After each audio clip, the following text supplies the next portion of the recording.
The winter had drawn its silver breath across the countryside, laying frost upon every carriage rail and gilded rooftop as though the season itself wished to watch the evening's gathering unfold behind veils of white.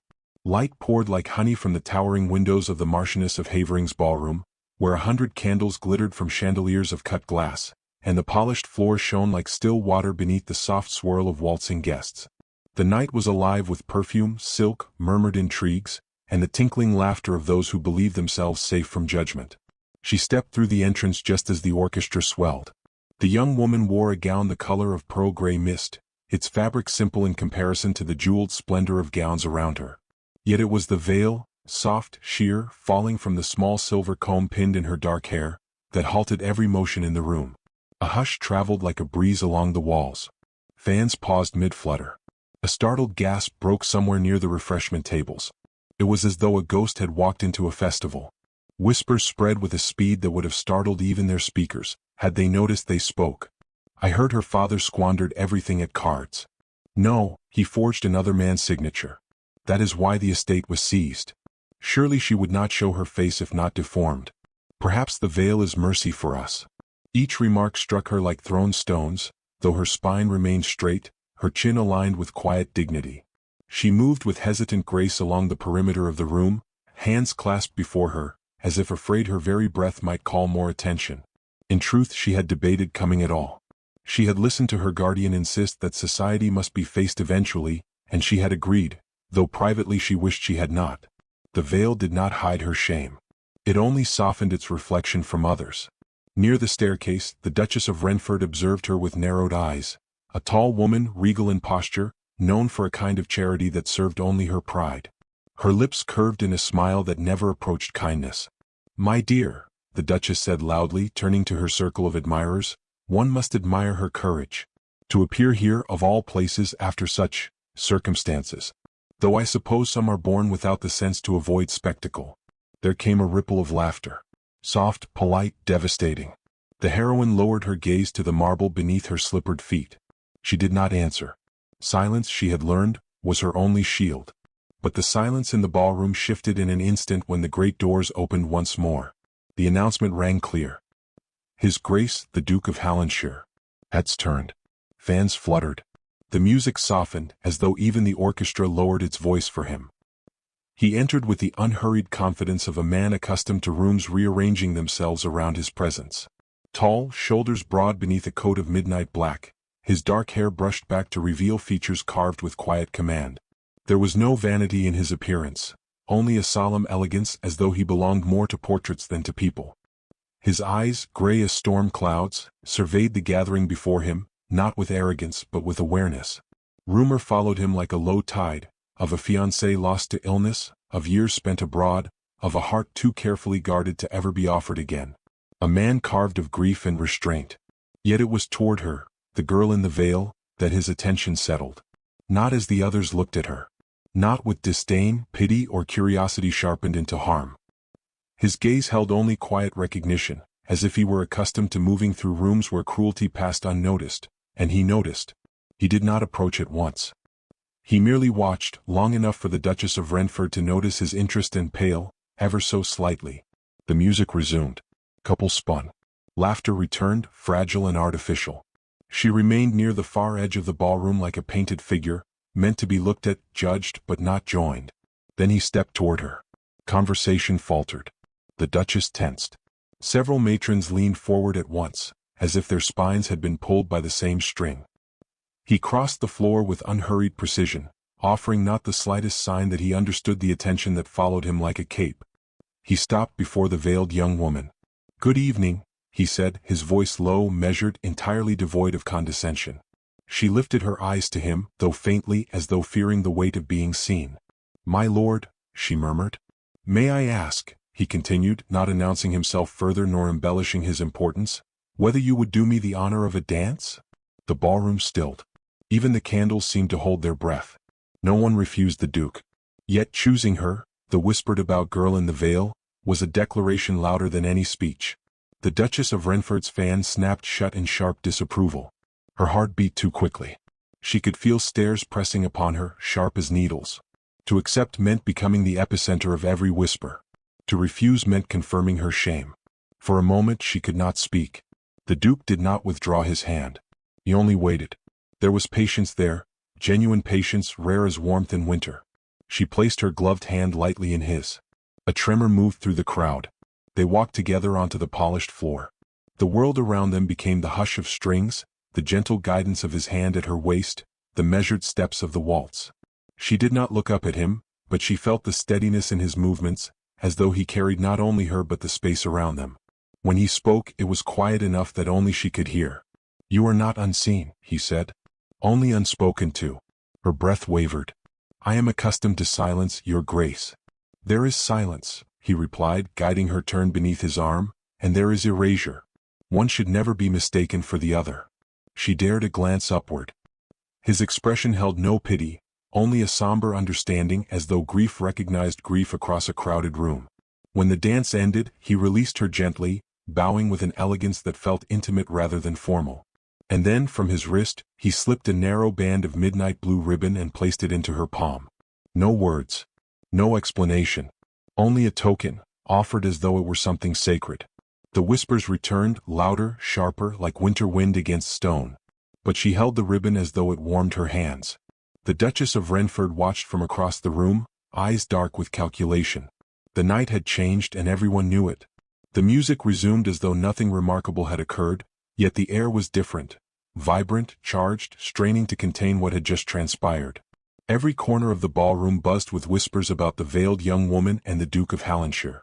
Some claimed he had acted out of pity, others insisted it was a calculated gesture to slight the Duchess of Renford, who had long hoped to see her own niece wed to him. Whatever truth lay beneath the speculation, it was clear something in the night had shifted, and society did not take kindly to change. She felt the weight of the ribbon in her hand long after she had taken her place once more near the wall. Midnight blue silk, soft as a sigh, tied loosely about her fingers. It was so small a thing, yet it felt as though he had placed a flame in her palm. She dared not look at it for too long, for fear she might be seen clutching meaning where none was intended. Yet the mere presence of it steadied her breathing. Someone had looked upon her not as a specter of disgrace, but as a person, no, as a woman. The Duke, for his part, did not seek to draw further attention. He spoke briefly with old acquaintances, accepted the respectful bows of gentlemen, and the fluttering appreciation of young ladies with a polite nod that was neither encouraging nor cold. His restraint only fueled curiosity, setting the room alight with silent speculation. All the while, his gaze drifted, just occasionally, toward the corner where she stood. Not fixed, not possessive, but simply aware. It was enough to spark envy sharper than knives. The Marchioness of Havering approached the veiled young woman with a smile of social grace that concealed a hunger for fresh gossip. "My dear," she began in a tone of syrup softened by false warmth, "it seems you have attracted the most unexpected of attentions." "How fortunate." The pause before that final word clanged like iron. The young woman replied with quiet diplomacy. "I did not seek to attract attention, my lady." "No," the Marchioness agreed, "but sometimes misfortunes announce themselves whether we invite them or not." With that, she drifted away, leaving a chill in her wake. As the night thinned, the ballroom spilled into lantern-lit gardens. Breath formed small clouds in the cold air, and laughter scattered along gravel paths. It was there, among the trimmed hedges and winter roses, that danger found her. She had gone seeking quiet, only a moment to gather breath, but footsteps followed her with reckless ease. A young gentleman of no great consequence, though of great vanity, stepped from behind a laurel arch. His smile was that of a man who believed himself charming simply because mirrors had never contradicted him. "You must forgive the boldness of my curiosity," he said, blocking her way. "The entire hall is beside itself. A veil at a ball is quite the invitation for interest. Surely you understand that such mystery begs to be unveiled." She stepped back, hands tight at her sides. "Sir, your curiosity is neither required nor welcome. Stand aside." "Oh, come now." He moved closer, reaching. "There is no malice. Only the desire to confirm whether the stories are." His fingers brushed the edge of the veil. She froze. Then a voice cut through the cold air like steel drawn from its scabbard. "Remove your hand." The young gentleman turned, his expression shifting from amusement to alarm. The Duke of Hallandshire stood several paces away, posture relaxed, yet every inch of him radiated controlled threat. The moonlight caught the sharp angles of his face, and his gray eyes were unreadable as deep water. "Your Grace," the offender stammered, scrambling for hauteur. "We were merely speaking. I was attempting to assist." "If you value your tongue," the Duke replied, "you will not finish that sentence." There was no raised voice, no dramatic gesture. The power lay in the quiet. The gentleman stepped back at once, color draining. He muttered some hasty apology and fled down the garden path, nearly tripping on the uneven stones. Silence settled, soft and fragile, like the first flake of snow.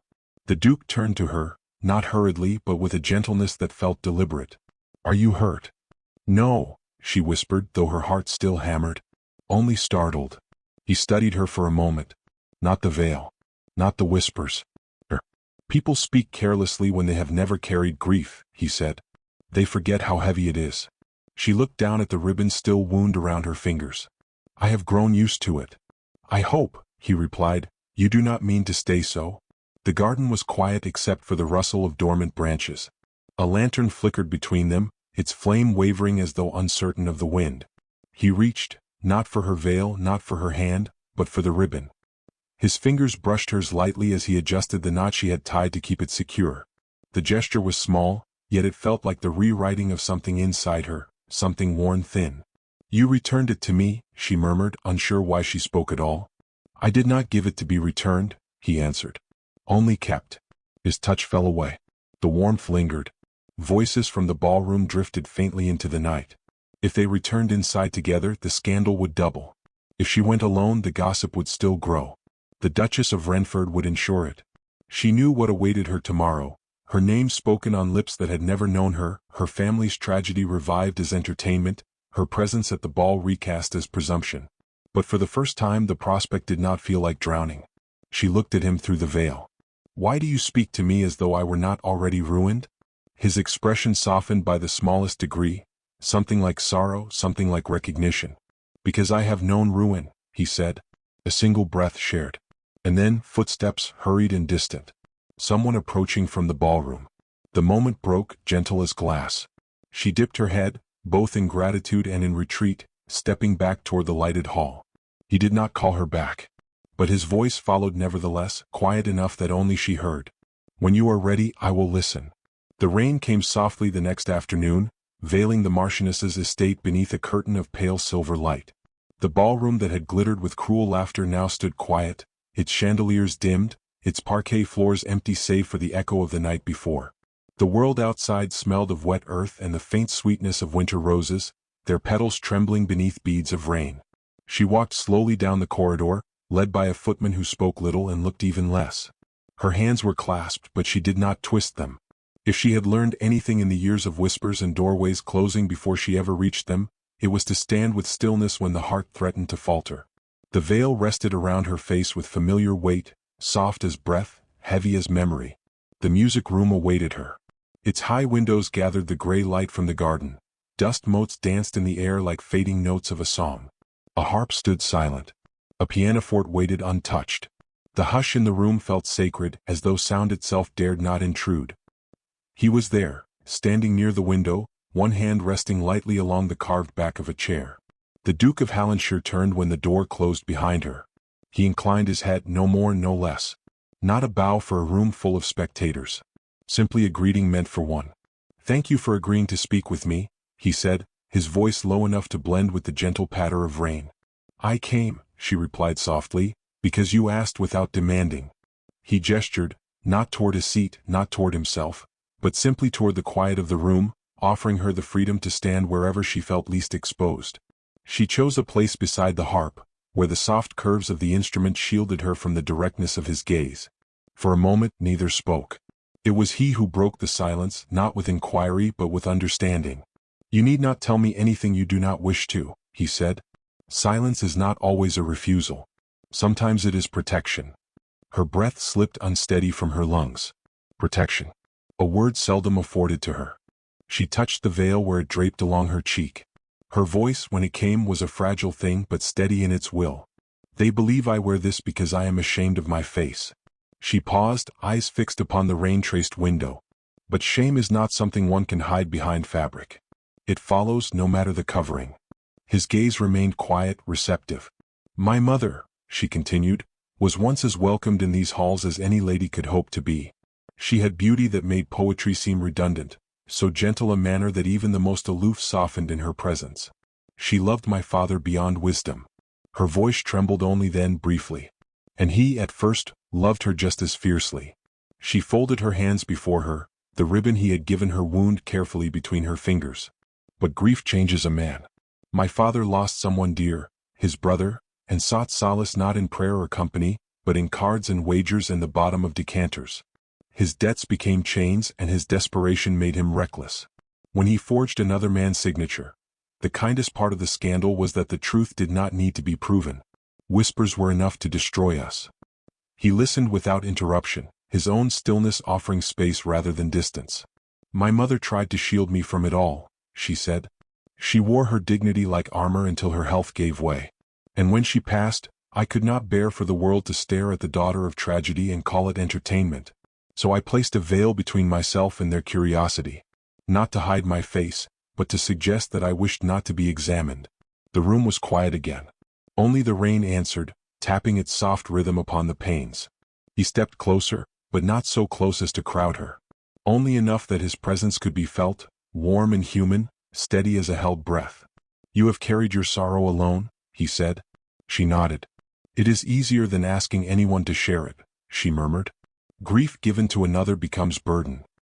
His expression shifted, not pity but recognition, as though her words unlocked something long latched behind his ribs.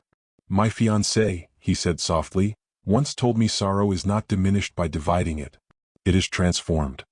His voice wavered only once and only on her name, unspoken but felt. When she fell ill, I thought I must shield her from my grief. But all I did was close myself away until there was nothing left but a quiet house and the echo of her absence. He paused, and the room seemed to draw closer around them. "I tell you this," he continued, "not to compare our wounds but to say that I see yours. And I do not turn away." She lifted her hand, slow, trembling not from fear but from the weight of being understood, and touched the edge of her veil. Her fingers hesitated, hovering there.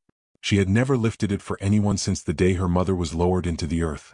But now she raised the fabric, not fully, not dramatically, only enough to reveal the soft curve of her cheek, her mouth, her jaw tilted slightly downward as though in prayer. He did not speak. He did not reach. He bowed his head.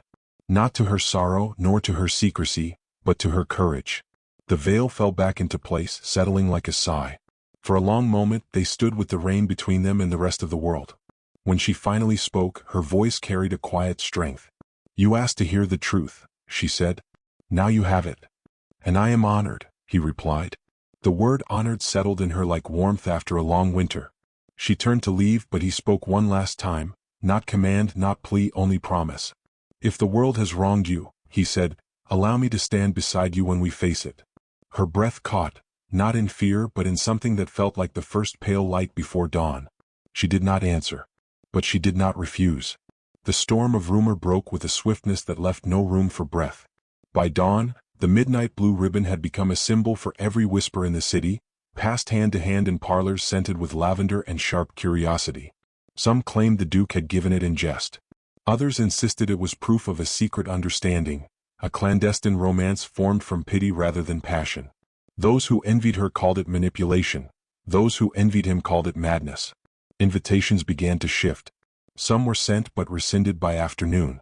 Others never arrived at all. The world she had once observed from a cautious distance drew back from her now, as though she carried contagion. Her veil, once protection, now served only to mark her as the focal point of the season's eager cruelty. She bore the new round of judgment with familiar silence, but the silence no longer shielded her. It echoed. The Duchess of Renford, who moved through society with the smooth efficiency of a blade through silk, wasted no time. She ensured every influential ear heard a carefully cultivated narrative.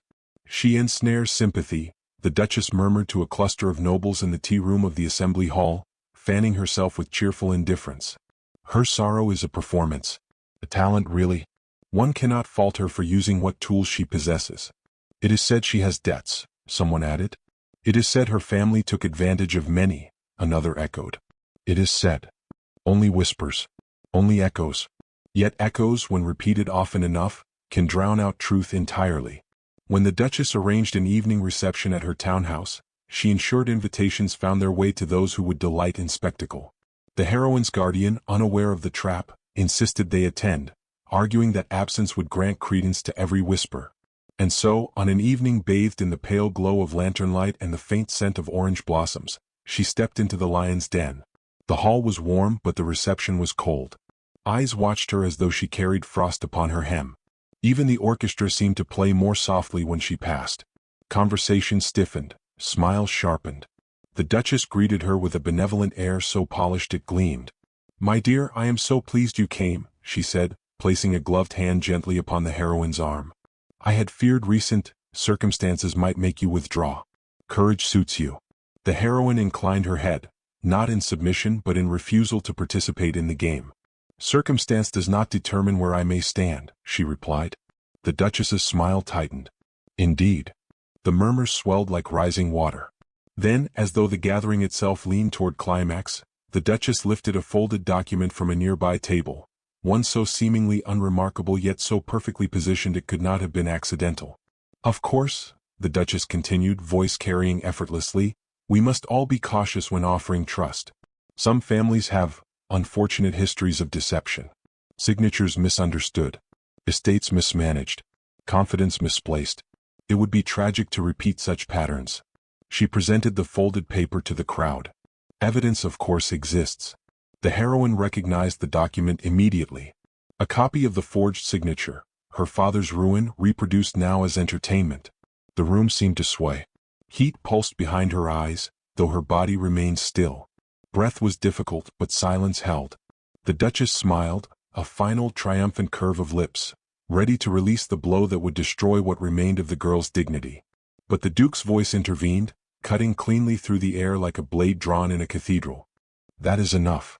The room stilled. He had entered quietly without fanfare, dressed not in ceremonial finery but in sober, elegant simplicity. His expression was neither fierce nor raised in anger, only grave and resolute.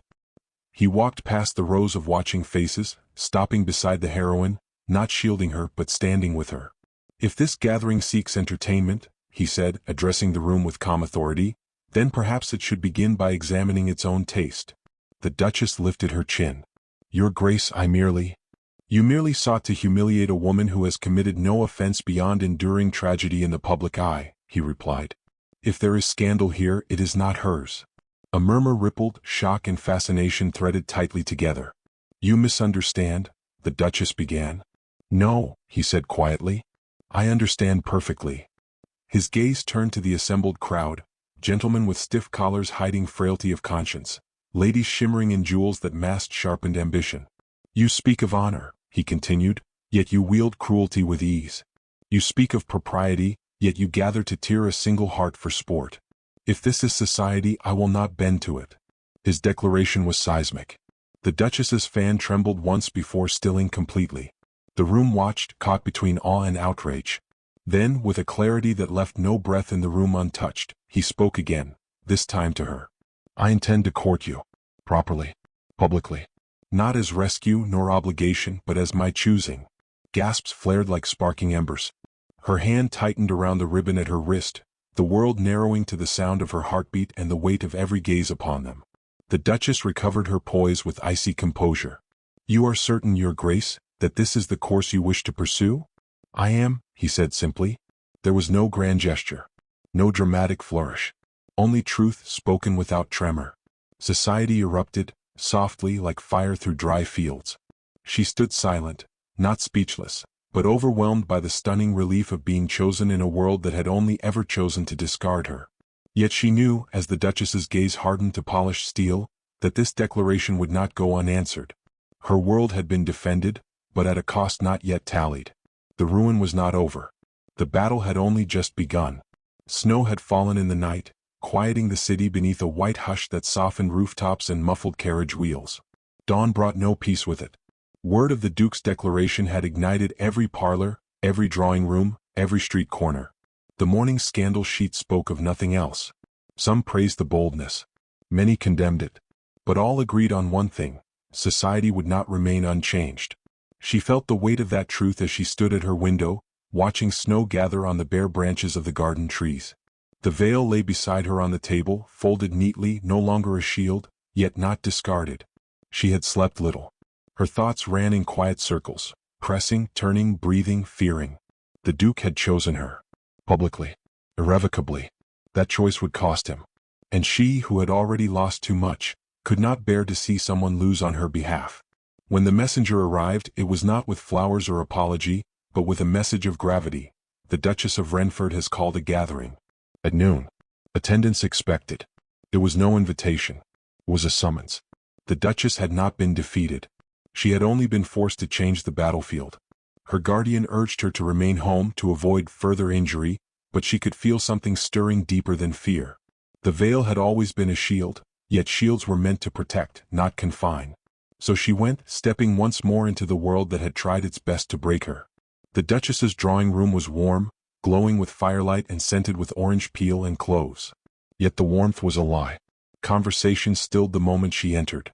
The Duke was already there, standing alone beside the hearth, posture composed but gaze shadowed by concern the moment he saw her. He crossed to her at once. "You should not have come," he said softly. She held his eyes. "If I do not stand with you now, then your choice means nothing."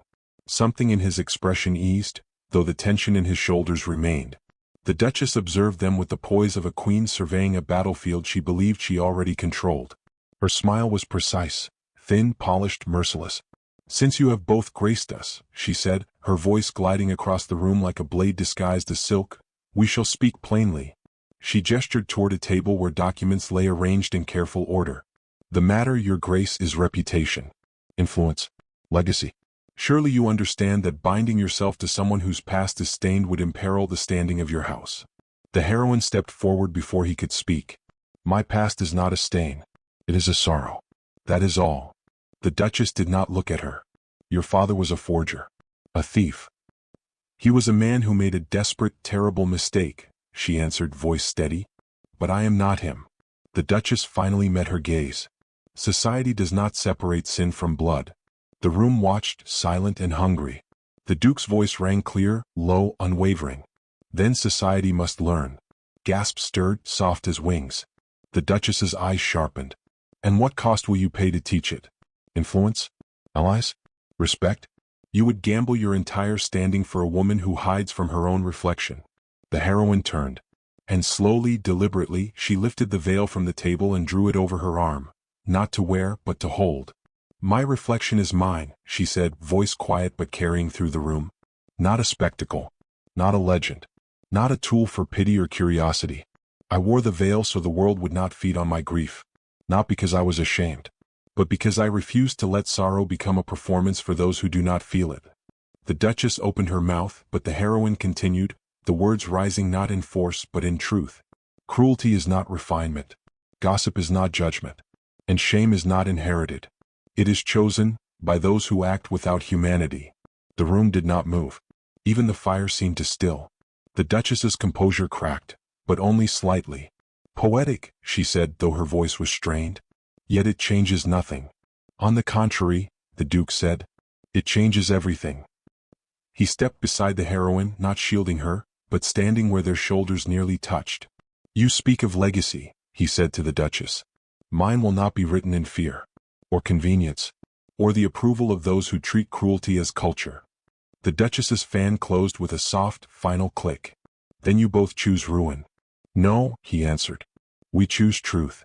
He offered his hand, not dramatic, not ceremonial. Simply offered. She took it.